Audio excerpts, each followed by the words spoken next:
ಹಿರಿಯ ನಟ, ನಿರ್ಮಾಪಕ, ನಿರ್ದೇಶಕ, ನಟ ದ್ವಾರಕೀಶ್ ಅವರ ಅಗಲಿಕೆಯಿಂದ ಇಡೀ ಸ್ಯಾಂಡಲ್ವುಡ್ ಒಂದು ರೀತಿ ಆಘಾತಕ್ಕೊಳಗಾಗಿದೆ. ಈಗ ನಟಿ ಭವ್ಯ ಅವರು ಬಂದರು, ಅಂತಿಮ ದರ್ಶನ ಪಡೆದುಕೊಂಡಿದ್ದಾರೆ. ಅವರ ಜೊತೆಗಿನ ಒಡನಾಟ, ಜೊತೆಗೆ ಅವರ ನಿರ್ದೇಶನದಲ್ಲಿ ಕೆಲಸ ಮಾಡಿದ್ದಾರೆ. ಹಾಗಾಗಿ ಆ ನೆನಪುಗಳು ಹೇಗಿತ್ತು ಅನ್ನೋದನ್ನು ಮಾತನಾಡಿಸುವ ಪ್ರಯತ್ನ ಮಾಡ್ತೀನಿ.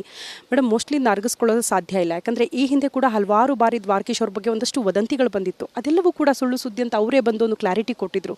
ಈ ಬಾರಿ ಕೂಡ ಹಾಗಾಗ್ಬಿಡ್ಲಿ ಅಂತ ಎಷ್ಟು ಜನ ಅಂದ್ಕೊಂಡ್ರು. ಯಾವಾಗ ಗೊತ್ತಾಯಿತು ವಿಷಯ? ಯಾಕಂದರೆ ಅವ್ರ ನಿರ್ದೇಶನದಲ್ಲಿ ಕೆಲಸ ಮಾಡಿದ್ರಿ, ಒಡನಾಟದ ಬಗ್ಗೆ ಹೇಳಿ. ಬೆಳಗ್ಗೆ ನನಗೆ ಹೀಗೆ ನಿಮ್ಮಂಥ ನ್ಯೂಸ್ ಚಾನಲಿಂದ ನನಗೊಂದು ಫೋನ್ ಬಂತು, ಮೋಸ್ಟ್ಲಿ ಪಬ್ಲಿಕ್ ಟಿ ವಿಯಿಂದ ಅನಿಸುತ್ತೆ. ಶಾಕ್ ಆಯಿತು ನನಗೆ. ಬಟ್ ಆಮೇಲೆ ಕನ್ಫರ್ಮ್ ಮಾಡಿಕೊಂಡೆ ಇಟ್ ಈಸ್ ಇದಂತ. ಬಟ್ ಅವರ ಆತ್ಮಕ್ಕೆ ಶಾಂತಿ ಸಿಗಲಿ. ನಿಜವಾಗ್ಲೂ ಅಷ್ಟು ಪರಿಪೂರ್ಣ ಜೀವನವನ್ನು ಅವರು ಸಾಗಿಸಿ ಇವತ್ತು ನಮ್ಮನ್ನು ಅಗಲಿದ್ದಾರೆ. ದೇವರು ಅವರ ಆತ್ಮಕ್ಕೆ ಶಾಂತಿ ಕೊಡಲಿ. ಬಟ್ ಅವರ ವ್ಯಕ್ತಿತ್ವ ತುಂಬ ಸರಳ ವ್ಯಕ್ತಿತ್ವ, ಒಳ್ಳೆ ಹ್ಯೂಮನ್ ಬೀಯಿಂಗ್. ಅವರು ಮಾಡಿದಂಥ ಚಿತ್ರಗಳು ಒಂದಲ್ಲ ಎರಡಲ್ಲ, ಸೂಪರ್ ಡ್ಯೂಪರ್ ಹಿಟ್ಗಳನ್ನ ಕೊಟ್ಟಿದ್ದಾರೆ. ನಮ್ಮ ಚಿತ್ರರಂಗಕ್ಕೆ ಇಡೀ ಒಂದು ಇದಕ್ಕೆ ಒಳ್ಳೆ ಸೇವೆ ಕೊಡುಗೆಯನ್ನು ಕೊಟ್ಟಿದ್ದಾರೆ. ಅದು ಯಾರಿಂದಲೂ ಸಾಧ್ಯ ಇಲ್ಲ. ಅಷ್ಟು ಉನ್ನತದಲ್ಲಿ ಇದ್ರೂ ಕೆಲವೊಂದು ಟೈಮಲ್ಲಿ ಅಪ್ ಆ್ಯಂಡ್ ಡೌನ್ಸ್ ಬರುತ್ತೆ. ಬಂದಾಗಲೂ ತಾವು ಅವರ ಒಂದು ಇದನ್ನು ಧೈರ್ಯಗೆಡದೆ ಅವರು ಒಂದು ಛಲ ಇಟ್ಕೊಂಡು ಮತ್ತೆ ಆತ್ಮರಕ್ಷಕ ಒಂದು ಒಳ್ಳೆಯ ಒಂದು ಹಿಟ್ ಮೂವಿನ ಕೊಟ್ಟರು. ಆವಾಗ ನೀ ಬರ್ದವ ಆದರೆ ಮೈಲಿಗಲ್ಲದಂತು. ನಿಜವಾಗ್ಲೂ ನನಗೆ ಆ ಥರ ಒಂದು ಅಪರ್ಚುನಿಟಿ ಕೊಟ್ಟಂಥ ಅವ್ರಿಗೆ ನಾನು ಯಾವಾಗಲೂ ಕೃತಜ್ಞನಾಗಿರ್ತೇನೆ. ಸೊ ಈ ಥರ ಒಂದು ಒಳ್ಳೆಯ ಒಂದು ಮಾದರಿ ಆದರ್ಶವನ್ನು ಅವ್ರು ತೊಡಸ್ಕೊಂಡು ಬಂದಿರು. ಎಲ್ಲರೂ ಈಗಿನ ಜನ್ರೇಷನ್ ಎಲ್ಲ ಕಲಿಬೇಕು.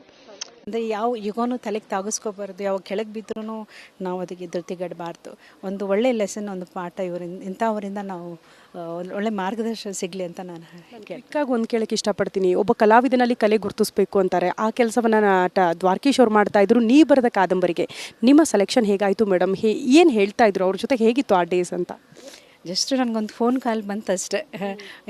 ಮರಿ ಅವ್ರು ಮಾತಾಡೋದೇ ಅಷ್ಟು ಆತ್ಮೀಯವಾಗಿ ನಂಗೆ ಮಾತಾಡ್ತಿದ್ರು. ನಂಗೆ ಗೊತ್ತೇ ಇರಲಿಲ್ಲ ಅವ್ರದ್ದು ಆರ್ಕೇಶ್ ಏನು ಅಂತ. ಜಸ್ಟ್ ಯಾರು ಮರಿ ಈ ಥರ ಪಿಕ್ಚರ್ ಬಂದಿದೆ, ಪ್ಯಾರ್ಜುಕ್ತಾನೆ ನೋಡು, ಅದನ್ನು ನಿಂಗೆ ಇಷ್ಟ ಇದ್ದರೆ ಪಾತ್ರ ಮಾಡು ಅಂತ.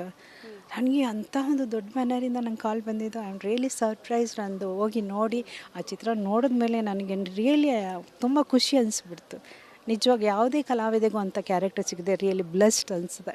I am blessed. ಆ ಥರ ಒಂದು ಆಪರ್ಚುನಿಟಿ ಅವರು ನನಗೆ ಕೊಟ್ಟರು.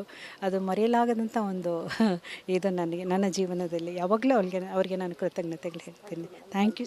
ಸೊ ಇದು ನಟಿ ಭವ್ಯ ಅವರ ಮಾತು. ರಿಪಬ್ಲಿಕ್ ಕನ್ನಡ ಜೊತೆ ಬೆಂಗಳೂರು. ಪ್ರೇಮ ಪರ್ವ ಮಾಡಿದ ನಂತರ ನೆಕ್ಸ್ಟು ನೀ ಬರೆದ ಕಾದಂಬರಿ ಒಂದು ಸೂಪರ್ ಸ್ಟಾರ್, ಒಂದು ಸ್ಟಾರ್ ಅಂತ ತಂದಿದೆ ಆ ಒಂದು ಚಿತ್ರದಲ್ಲಿ. ನನಗೆ ಅಂಥ ಒಂದು ಅವಕಾಶವನ್ನು ಅವ್ರು ನನಗೆ ಕೊಟ್ಟರು. ಆ ಚಿತ್ರ ನೋಡ್ಬಿಟ್ಟು ನಿಮ್ಮ ಕ್ಯಾರೆಕ್ಟರ್ ಇಷ್ಟ ಆದರೆ ಹೇಳು ನನಗೆ ಅಂದರು. ಅದು ನೋಡಿಬಿಟ್ಟು ಅದು ಎಂಥ ಹುಚ್ಚರು ಕೂಡ ಮಾಡಲ್ಲ ಅಂತ ಹೇಳಲ್ಲ, ಆ ಥರ ಒಂದು ಕ್ಯಾರೆಕ್ಟರ್ ನನಗೆ ಕೊಟ್ಟರು.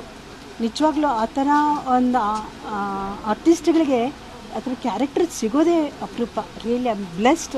ತುಂಬ ಒಂದು ದೇವರೊಂದು ಆಶೀರ್ವಾದನೇ ಇತ್ತು ಅನಿಸುತ್ತೆ. ಇವರೇ ದೇವರ ರೂಪದಲ್ಲಿ ನಮಗೆ ಆ ಕ್ಯಾರೆಕ್ಟರ್ ಕೊಟ್ಟರು ಏನೋ ಗೊತ್ತಿಲ್ಲ. ಅಷ್ಟು ಚೆನ್ನಾಗಿತ್ತು.